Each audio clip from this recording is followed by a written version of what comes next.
Have you ever wondered how an empire that ruled for over 1,000 years could just vanish? Today, we're diving deep into the epic story of the rise and fall of Rome, a tale of ambition, war, genius, and ultimate collapse. Our story begins not in a grand palace, but with a legend. Twin brothers, Romulus and Remus, abandoned at birth and raised by a she-wolf. Romulus, after a fateful dispute with his brother, founded a city on 7 hills in 753 BC. This city was Rome. From these mythical beginnings, the small kingdom grew, but the Romans had a different vision for their future. They tired of kings and, in 509 BC, overthrew their last monarch, establishing a new form of government, the Republic. The SNP, Senatus Popularis Romanus, the Senate and people of Rome became the new standard. This wasn't a democracy as we know it today, but a system where citizens elected officials to represent them. Power was meant to be shared, preventing any single person from becoming too dominant.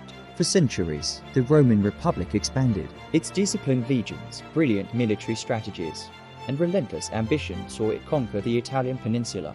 But its greatest challenge lay across the sea, in the powerful city-state of Carthage. What followed were the Punic Wars, a series of 3 brutal conflicts that stretched over a century. This was a fight for control of the Mediterranean, a clash of titans. We remember the Carthaginian general Hannibal, a military genius who famously crossed the Alps with elephants to attack Rome on its own soil. He inflicted devastating defeats on the Romans, but Rome's resilience was its greatest weapon.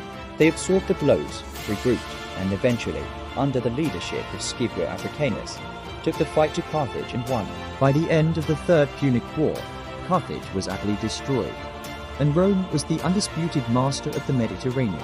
This vast expansion, however, brought immense wealth and immense problems. The gap between the super-rich elite and the poor, landless masses grew wider. The Republic's institutions, designed for a small city-state, struggled to manage a sprawling empire.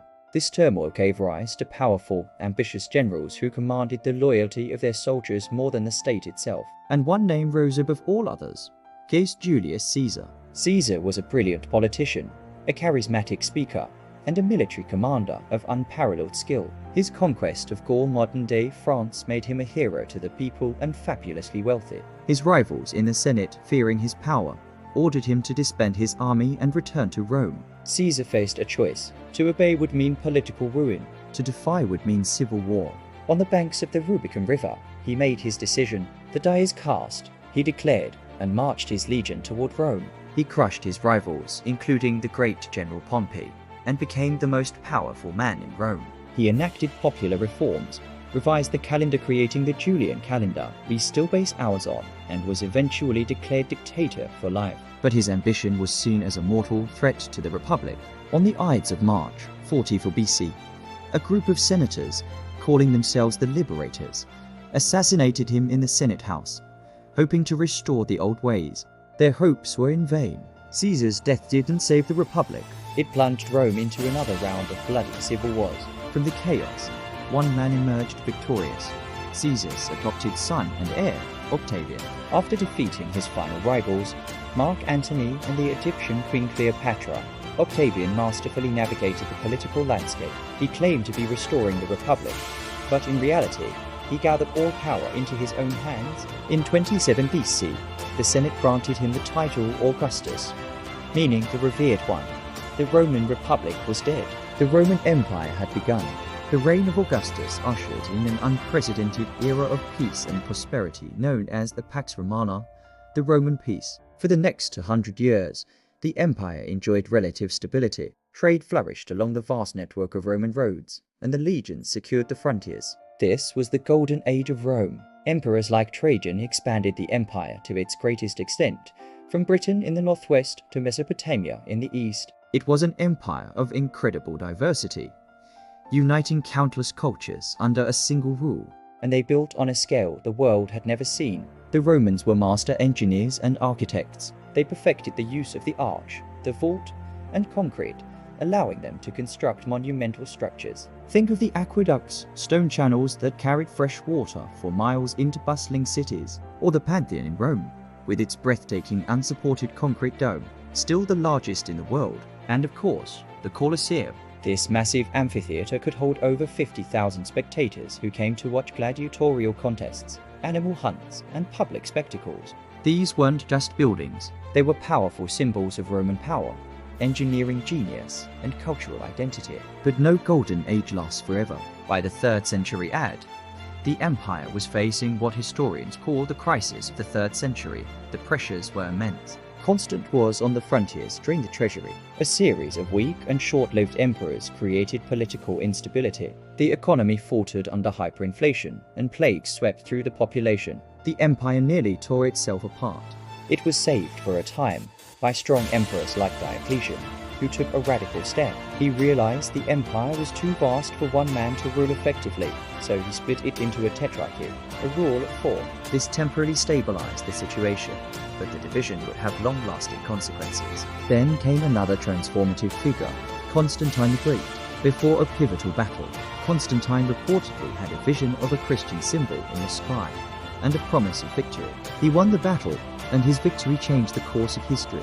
He issued the Edict of Milan, granting religious tolerance throughout the empire and ending the persecution of Christians. Constantine himself converted, and Christianity, once a persecuted sect, was now on its path to becoming the state religion. He also moved the capital of the empire from Rome to a new city in the east, Byzantium, which he renamed Constantinople. This move highlighted a growing divide. The eastern half of the empire was wealthier, more urbanized, and more defensible. The western half was more rural, less populated, and increasingly vulnerable. The split became permanent after the death of Emperor Theodosius in 395 AD. From then on, the Western and Eastern Roman empires followed separate paths. The Western Roman Empire was on borrowed time.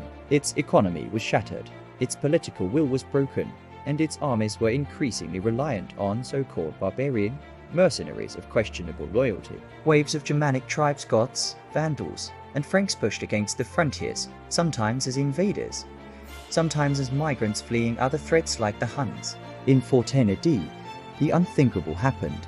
The Visigoths, led by Alaric, sacked the city of Rome. The Eternal City was no longer inviolable. For the next several decades, the Western Empire slowly disintegrated. Provinces were lost, emperors became powerless puppets, and barbarian kings carved out new kingdoms from Roman territory. The final symbolic end came in 476 AD. The last Western Roman emperor, a young boy ironically named Romulus Augustulus, was deposed by the Germanic chieftain Odoacer. Odoacer didn't bother to name a successor. He simply sent the imperial insignia to the emperor in Constantinople, signaling that the Western Roman Empire was no more. And so, the mighty empire that had dominated the known world for centuries crumbled in the West. But was this truly the end? In the East, the Roman Empire, which we now call the Byzantine Empire, would continue to thrive for another 1,000 years, preserving Roman law, Greek culture, and Christian tradition until its own fall in 1453. The fall of Rome wasn't a single event, but a long, complex process.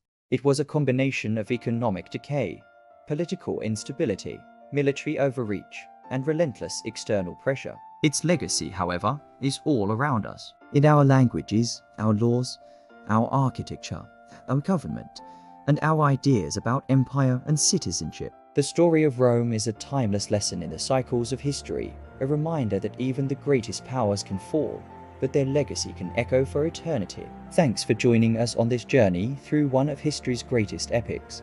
If you enjoyed this deep dive, make sure to hit that like button, subscribe, and ring the bell so you don't miss our next video. Let us know in the comments what historical topic you'd like us to explore next.